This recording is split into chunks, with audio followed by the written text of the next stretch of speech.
Welcome back into North Dakota today. We are cooking with Cashway. Randall, it looks like we got a gourd in front of us here. What are we working on? We have a hard squash, and it's a butternut. Got it. So we're going to make a roasted butternut squash. It's kind of something a little bit different than what most people would do with something like this. There's all kinds of them. There's a buttercup, there's a Hubbard, there's turban, there's red curry. So there's all kinds of them. I think one of the things that for most people is that it's a little daunting, a little intimidating. A little bit. Like it's hard, and it's very, very hard to cut. So what I like to do is I like to use my peeler, and I'm using a heavy, one. I'm not using like that little. That is an intense peeler. Right. So I mean, this is a nice intense peeler. So I first peel it, and then one of the best things to do is get this thing in a position where you can get it flat. Okay. Okay. So with this kind of squash, it has this kind of a narrowing here. Kind of a handle. It kind of narrows. So what I'm going to do first is just kind of narrow off those ends. Now I got it flat, right? Now I can come up on the top and just bring my knife right through it. See how I had my hand on top? Yep. So now my hands are clearly out of the way. I go in there and I scoop out that business. Is that a technical term? Scoop out that business? Yeah. And you got some squash seeds here, so you could do the same thing with what you do with pumpkin. Oh, there you go. And then we go to the point where we're going to cut this. Okay. So that's where it gets kind of intimidating as well. Like, how do you handle this thing? Right. There's just a block of squash sitting in front of me. So let's look at how we're going to do that. Sorry about that. No, it's okay. Just throw squash cuts. I got kind of like a domed area there, so I'm going to cut it right there. Perfect. All right. Now I got this, and we're going to go in. We're going to cut like about 1 inch.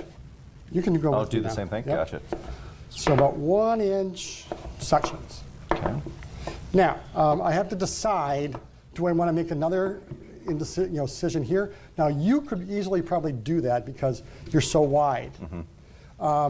Here I don't want to do that because that'd be too small of a dice. Gotcha. So what I want to do is just make sure that my pieces are about as even as possible. The reason we want that is that it's going to cook more evenly when we roast it. Okay. Also, the more edges that we get, the more crunchiness that we get. We love the crunchiness. We do like crunchiness. So when I have them like this right here, I just kind of. So what I would do now is that this is a little bigger here, so then I would cut it here. All right, now I can cut it. Gotcha. Yep. Okay, perfect. Makes sense. I'll go ahead and do that. And then with this weird piece, again, let's get it flat. And then, so I can just kind of go through it here and cut little pie shapes. And then I might just go in there and just kind of even that off. Okay. But the idea is that we try to get this as the pieces as even as possible. All right, so now that we've done that, we can go ahead and mix this. Okay, gotcha. So what goes into our mixins here with this? So let's take our bowl. We got our squash, and we're going to go with some garlic. Okay. Garlic here. Yeah. Some rosemary. And that's this one. Yep. And the recipes are on the. Of course, if you want to see the full website for yourself, check them out on Valley News Live. I mean, we're not throwing junk in there. There's a method. He knows what he's doing. Right. I don't. You do. Well, I mean, I set it up. And then this one is. That's olive oil. Olive oil. Yep. Okay. Could have guessed that. And then let's give it some salt and pepper. Gotcha. I'm gonna do big pinch. Yep. Yeah. You see that? That was very good. Oh, thank you. I needed that. And then we just kind of toss it all together, and then we'd put it on our sheet tray. Okay. And then we'd roast it at a little higher temperature. So around, if you have an oven that has a fan in it, probably about 375. If you don't, I'd go about 400. Okay. It seems a little high for this, but what we're trying to do is get that caramelization on the outside of the squash. So what you get then is something that looks a lot like there you go. this. Okay. All right. So beautiful, right? Gorgeous. And try a little. absolutely tasty.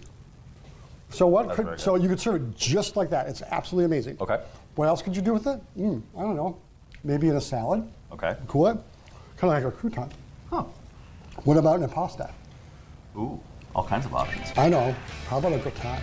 Let's do that crouton. We're going to do that next when we come back here to North Dakota today. We're cooking with Cashway.